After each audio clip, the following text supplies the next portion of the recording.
What's going on, ladies and gentlemen? Today we're here with our brother, RJ Mahdi. He's been here before. RJ is out in Senegal doing his thing. That's for sure. His investments, he's growing. I don't know if he's going to be the mayor of Akon City whenever it's finished being built. I don't know, but maybe he can discuss that if he's anything a part of Akon City. But he definitely wants to talk about some issues that's going on in the continent right now. And like I said, I'm not going to inject my opinion, not yet, but I'm going to let RJ talk about that himself. But RJ, thanks for joining us on the show today. Thanks for having me, my brother. All right, RJ, let's get to it. Today you came here to discuss a pertinent issue that's going on in the Africa streets and also these YouTube streets. Some things that people are not pleased about. So, let people know, what's going on. Right. So, we, over the past 6 years being here on the ground, we've been able to see a lot of every side of the coin when it comes to the repatriation space. There are a lot of people here on the ground who have been putting in a lot of work for a long time, organically, if I can say, wholeheartedly. And then there are, those of us who are jumping into the space at this point in time and creating, certain, negative relationships or outcomes. And it's become a concern to those of us in the Exodus Alliance. Of course, we, were brought together, our organizations, for the purpose of providing resources for the repatriation of the diaspora, but also to secure our interests on the ground, to make sure that we are secure in our business dealings, and to make sure that we're safe, and to make sure that we're recognized. And as of late, we've been contributing a considerable amount of resources to, if I can say, mediating or putting out the fires of those who have not necessarily secured all of their professional aspects. And we're seeing a lot of times that the issue at hand right now is, and it's not necessarily a bad thing, because it shows, at times, the unity of our people. It shows our eagerness to assist one another. But what we're finding is a lot of people are going through, somewhat independent, somewhat standalone, individuals and organizations that are not sometimes fully equipped to handle the load of facilitating repatriation. It's a difficult task. It's something that our organization and organizations like Sankofa Repatriation Assistance Program, programs like Black Star Action Network International, have been providing, building these kind of structures for many years. And we understand that, the challenges posed could create a tough road for those who are jumping into the space blindly. For those who feel like, I'm in Africa, I'm in a new country, now I can be the door for others to walk through. And again, this is not a bad thing. We applaud those who seek to assist others behind them. But our position is that any organization that is taking that responsibility, any organization that is putting themselves in that position, we strongly suggest and encourage and advise that these organizations go through, repatriate consultant trainings. We are advising these people to go through extensive community involvement programs. And we're here to assist and help them do these things. But what we want to ward against, what we want to discourage people from doing, is coming, landing on the ground, turning on their camera and, making videos and saying, hey, I'm the guy to go through for land, or I'm the guy to go through for facilitation of travel. I'm the guy to go through for residential properties, etc. This is a very, very, very unique industry, very unique from what we know it to be in the US. It's not the same. There are a lot of protocols, a lot of social nuances, a lot of things that you can't see coming being a new person on the ground. We advise people to take some time before you get into that type of role. Spend some time on the ground, put in 6 months, a year, a couple years before you begin doing that, because by then you will know what you're up against.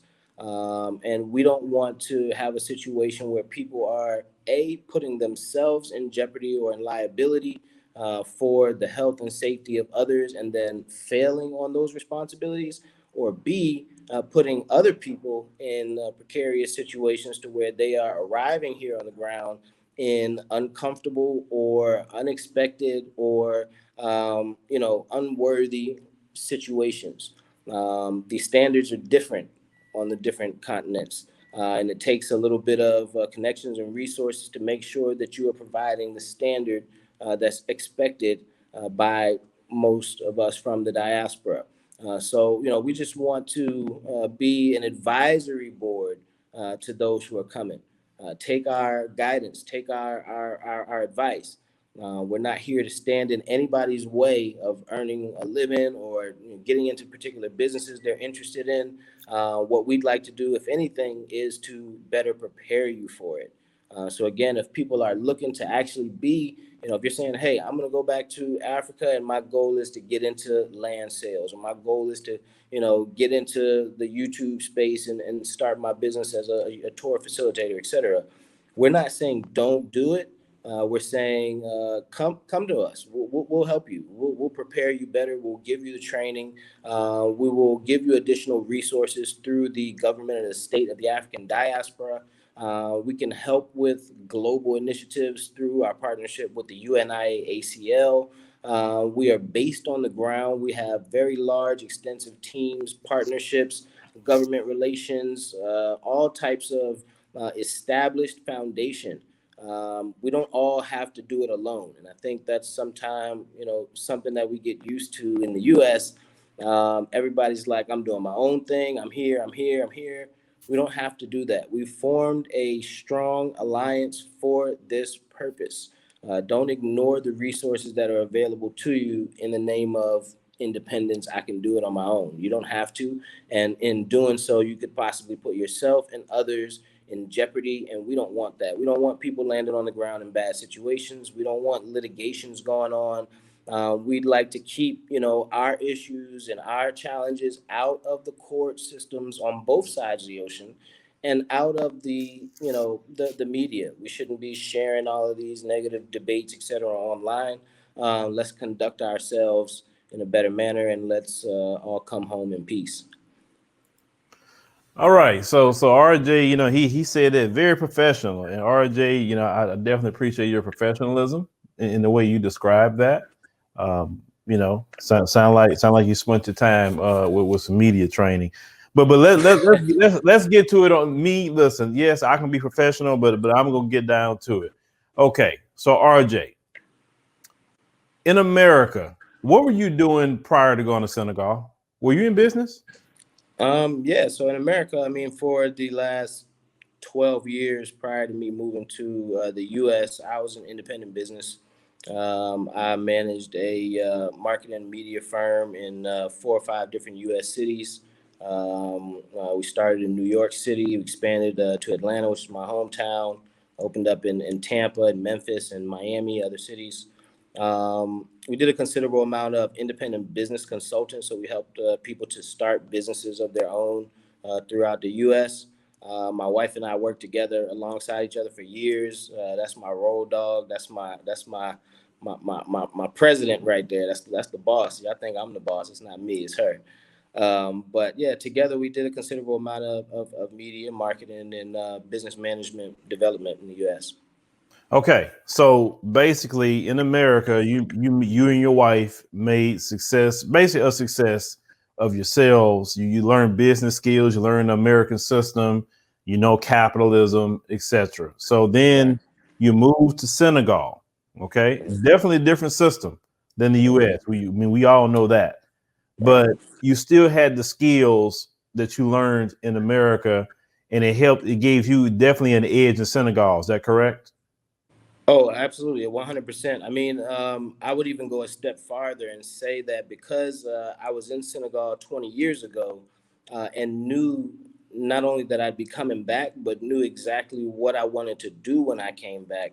I began years in advance, actually intentionally putting myself into businesses that would prepare me for what I do here on the ground. So for years in advance, I knew that I had to build skills in media, and I knew I'd have to build skills in these different business aspects because I knew that when I finally made my return, I would use those particular skills. So a lot of this was planned out really far in advance. It wasn't, it wasn't something spontaneous or impulsive. It was definitely well thought out. And then when I came back, also I had extensive connections, an extensive community to support me here on the ground. And that's another thing that I think people coming back have to realize is different from the U.S. Whereas you can pretty much land in any U.S. city, rent some space, start a business, a store, a restaurant, whatever it is, and it's relatively, simple. You can do it on your own. You don't have to have anybody in that town necessary to help you. In most African communities, it's different. You should have a support system when you're going into these kind of business industries, just so that you know you've got folks that can stand alongside you, guide you in the right direction, steer you away from making bad decisions or putting yourself in situations that would harm you. All right. I was asking those questions for a reason. So my opinion about people who was offering different services on the continent. If you didn't make it in America, I'm not saying you can't leave America and go to the continent because Chinese are doing it or whatever, but the Chinese definitely have a support system that we don't have. So we can't really compare ourselves to Chinese. But if you wasn't doing nothing in America, it's especially with you coming to whatever African country to offer, like so all of a sudden you landing and say, hey, I know how to sell land. I'm like, were you a realtor in America? Like, well, how much land you sold in America? I didn't do that, but hey, I'm in Nigeria. I know how to sell land.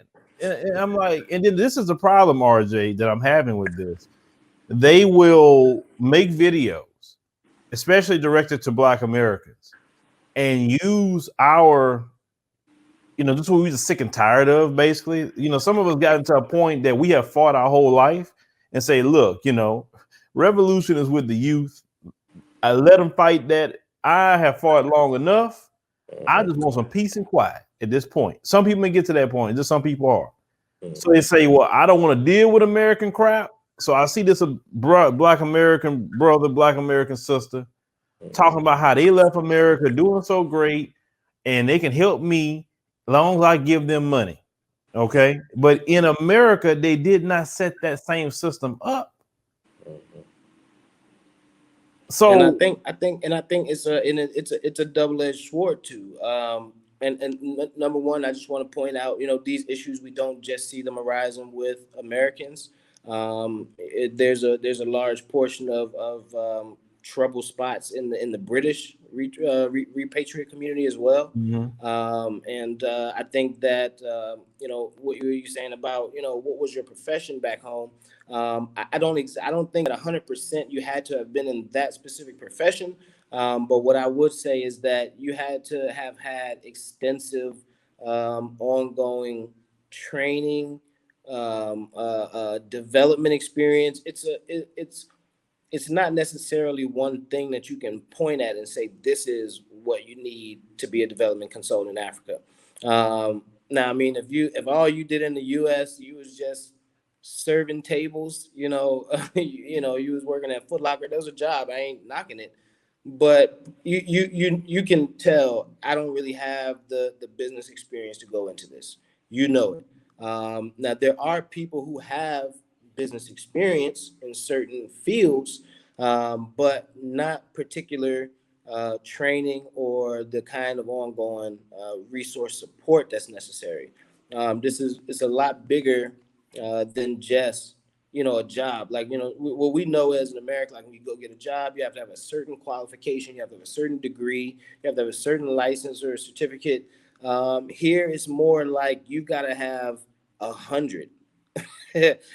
You've got to have 100 business experiences. You've got to have 100, qualifications. You've got to have a lot of background. There's so many different challenges that you'll face in this business. And in these challenges, I just want to be clear, these kind of challenges aren't necessarily posed to everybody who comes back as a repatriate. We have people who come back, they start a simple business, a store, a shop, they're doing perhaps some online trading. They've got a hustle here. They've started a farm of their own, or they got a job as a teacher. We've got members on the ground right now that are living comfy and cozy, just doing simple, normal things. But this is specifically for those who are putting themselves as a facilitator of moving people across an ocean to a new life. That specifically is a very hard position to be in. Don't pretend to act like it's easy. Praise God, we have, the support system that we do. But I would hate for people to perhaps look at us or others here on the ground who are doing it, think that it's easy to get into and jump into it blindly and it come back to bite them. So, I'm here to say, slow down a little bit. Let's get you as much prepared as we can, and then perhaps you can be effective in that space. Well, this is the thing. Let's talk about us. For instance, when we done the tour, we partnered with Worldviews to do the tour to take 30 people to Kenya. The first thing I asked, who are these people? What's their experience? Let's see it. Okay. So after they were thoroughly looked into and looked at the tours they already done, look at what people are saying about the tours, how they conducting business, etc. Then I say, okay, we can do this tour, with them because, based off of what I'm seeing, I feel confident. Now we went on the tour. It was great. The ladies put on a great tour. I cannot complain on them whatsoever. Right.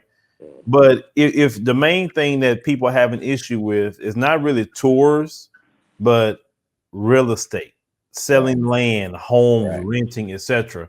Sure. Even you're right. You can say I don't know much about real estate, but I can still do it over there. But it's two people, RJ, that you in my mind that you got to partner with real quick if you're going to do that, right? And you shouldn't even be the person taking the money. That's first and foremost. Because Right. when we did the tour, Worldviews is the one people paid deposits to, not to me.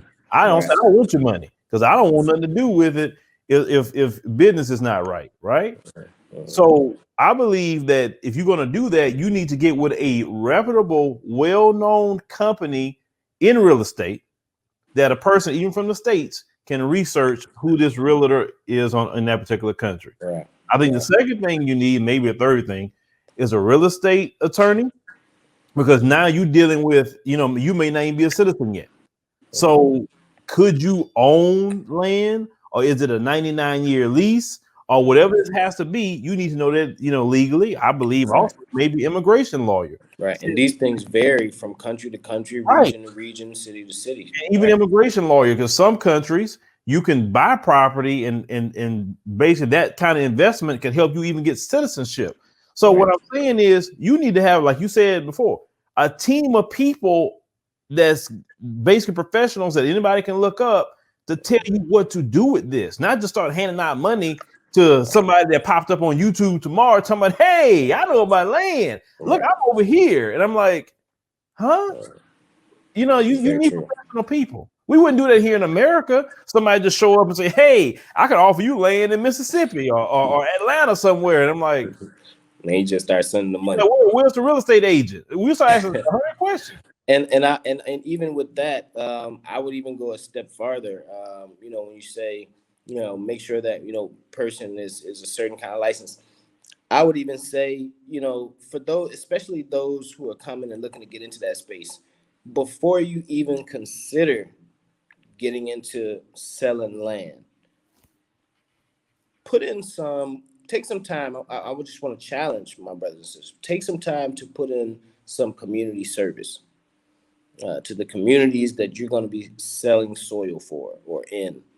Um, this is important because selling a piece of a community means you have to be trusted by that community. And there are situations where you can buy land obscurely or, in random places from individual owners, etc. But when you're talking about doing a business in that, um, there are huge um, protocols that should be followed. So I say that to say, when you come and you get on the ground, get involved in some community service first. Contribute to some community projects.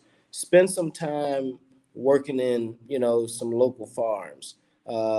Spend time helping out in local schools or building programs for sustainability for youth or for women. Um, you know, get in the communities and make some type of impact that doesn't line your pockets. And that's when not only will the community that you are selling something to have more, trust and faith in you, but the communities that you live in on the ground. We have to be important. We have to be, um, we have to pay attention. We have to be careful that we are not offensive to the communities that we live in, that the neighbors that we live next to. These are people too. These people have, generations of, of support behind them, and they have the resources that we are actually coming to share. So contribute first. Contribute first. Don't just jump on the ground and I'm selling land. And for those of you looking for these types of opportunities for land and for these, put that kind of standard on the people that you work with. Before they tell you, I can sell you some land, I can get you a house, I can help you get settled in, say, what else do you do there? How do you contribute there? What else do you do outside of this? Right? Because 9 times out of 10, if that's the only thing they're doing, they don't really have the support of the people that they're living around, the communities that they're operating in. So that's just some free game for you. Well, like I said, you said, if nobody messing with you on the ground and on the continent, then yeah, you're right. That's a red flag. Because listen, me going to when I went to Ethiopia, Kenya, man, it was so easy to connect with people, talk to people. Man, when I was in Ethiopia, I talked to one of the head people that was over the major company that runs paint over there in Ethiopia, right? Just chopping it up with him and his investor, and like just right off the rip. You can just get out there, talking with people, and if you can't go to the continent for sure and do this. Well, I'm alone. I ain't got to talk to nobody. Hey, that's not even how the continent work. And That's you not shouldn't how the go continent there works. with that attitude. You should That's go there not how like, the I'm gonna continent holler at works. everybody I can out here.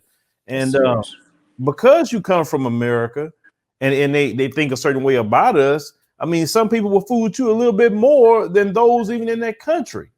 To link up with you and do things like that. So yeah, I mean, like, because things I've heard about certain individuals getting people to come out, we don't even go shake hands with the people. They're like, but then they individuals make videos talking about they spirit or people's spirit. Like, well, you that spirit wouldn't tell you not to be talking about money. So why the spirit telling you can't meet nobody? If I can't shake hands with you, at least fist bump you for 2 seconds. And that literally is one of the biggest aspects missing from our communities in the U.S. and other places in the West, is that we are so standalone, independent.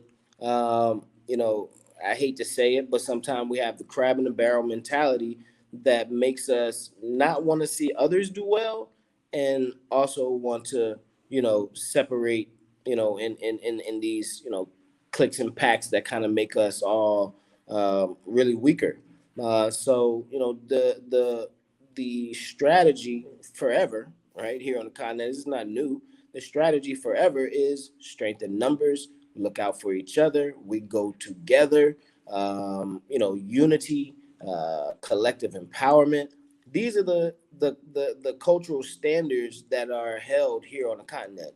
And so for those of us who are making that transition over here to the continent, we've got to lose whatever part of our egos is telling us that, I ain't gonna mess with nobody while I'm over there. I'm gonna do my own thing. I ain't, woo woo. You're gonna fail. You're gonna fail fast. We don't want to see you fail. We'd rather see you, succeeding, doing well. If facilitation is your goal, we'd like to see you doing it well. We'd love that. We champion that. You'd see us championing you like we do everybody else that we work with that's doing it well, because the people that we support and put our love behind are doing it well. And so we would love to see you be that as well. So, don't put yourself in a position to where, the outcome is going to be your own, downfall or embarrassment, or, these things are not what we want to see. Well, let me say this, and I'm going to say this toward the end. There are some dusty people coming from America going to the continent. They ain't had nothing going on in America. And now all of a sudden, just because they got a YouTube channel, they think they got going on. No, if you dusty in America, 9 times out of 10, you're gonna be dusty over there. Just calling it what it is. Matter of fact, the dust is going to be worse over there because you have no safety net. If they ain't no good over there, then there'll be no good in Africa. So that is a philosophy, and we do recognize that. For a long time, it's been our mentality that the best of us will make it back, and that those who aren't prepared for this will not make it. And that's not something that's up to any one of us to decide. But let me just tell you something. Here on the continent, the energies of karma, the energies of clarity, right? People can see through the BS sometime, and the karma comes back hard. And if you cheat somebody on purpose here, just be looking for it to come back really soon. It's just the way it is, and that's the ancestors. That's the fact that the energy is strong here. I can't fully explain it. I ain't got all the answers. But no, I get what you're saying. That people who came with negativity, they got out of here quick, and it was in a bad way. It's not to none of us. It's not like we did something, but we see them with that negative energy. We sometimes try to calm it down and give them some guidance, and then before you know it, we watch them fall off the deep end, and they're hightailing it somewhere else to go hide out or regroup. And on the flip side, we see people who come here with a genuine heart. We see people who come here with purity in them. We see people that come here with that brotherly love and spirit, and they're looking for their family, and they want to return in peace.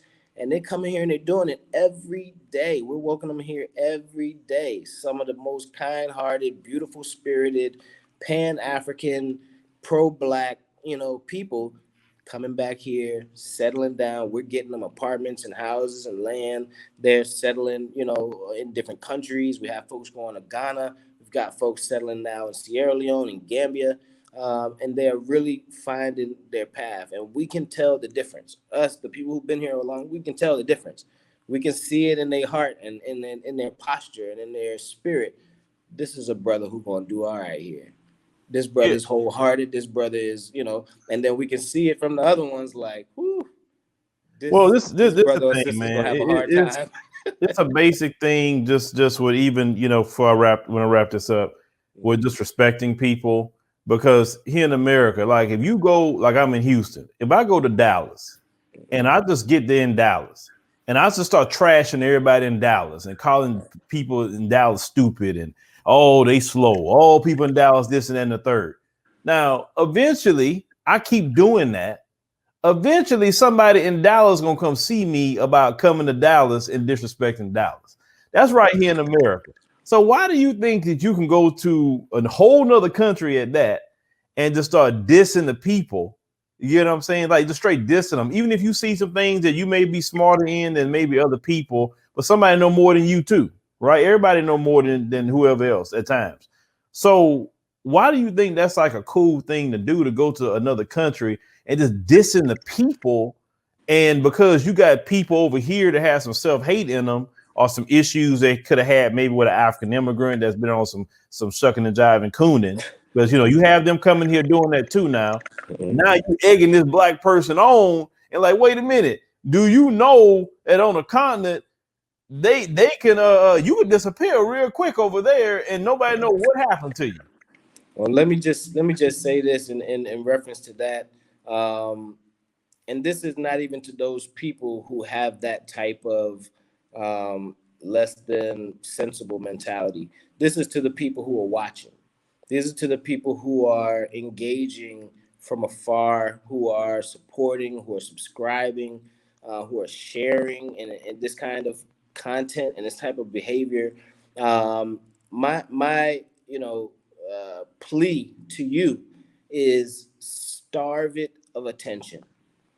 When you see anybody out there who has taken the position of negativity against the continent or against our people or against our communities, starve it of attention. Hit the unsubscribe button on those pages. Hit the unfollow button on those social medias. Don't engage them. Don't, get tied up in the trolling. Don't get tied up in the recycled negative perspectives that are just shared over and over and over again. We're seeing people who have no experience here on the ground, no experience in this space, no experience even in media, that are not even here in Africa, that are turning on their YouTube cameras, sitting somewhere in their living room, somewhere in the world, being a critic, being a negative Nancy, being a, what we want to do is starve that. As soon as you guys see it, if it's somebody you're, following, you're subscribed to, and you see them just start popping up out of nowhere with, negative propaganda, or keeps driving, these types of flames, unsubscribe from them, unlike them, unfollow them, whatever you have to do. And if you have to engage them, be the voice of reason. Be the one to comment, hey brother, hey sister, this is inappropriate. Come on, let's be bigger than this. Hey brother, hey sister, let's squash this, inappropriate environment. Let's take this to mediation before it gets worse. Hey brother, hey sister, let me lend a hand to help you out so people aren't saying this about you. Let me lend a hand to help support you where you may be falling short or creating, a negative image of yourself. Let's help each other. Let's be the united people that we claim we should be. Okay? Let's live up to those values, because if you're not ready for that type of unity, I promise you, you are not ready for Africa. Stay where you at. That's all I got to say about that.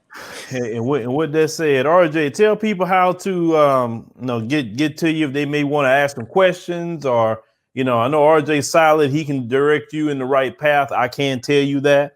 Brother been there for in Senegal for sure for a very long time. So RJ, tell people how to get in contact with you.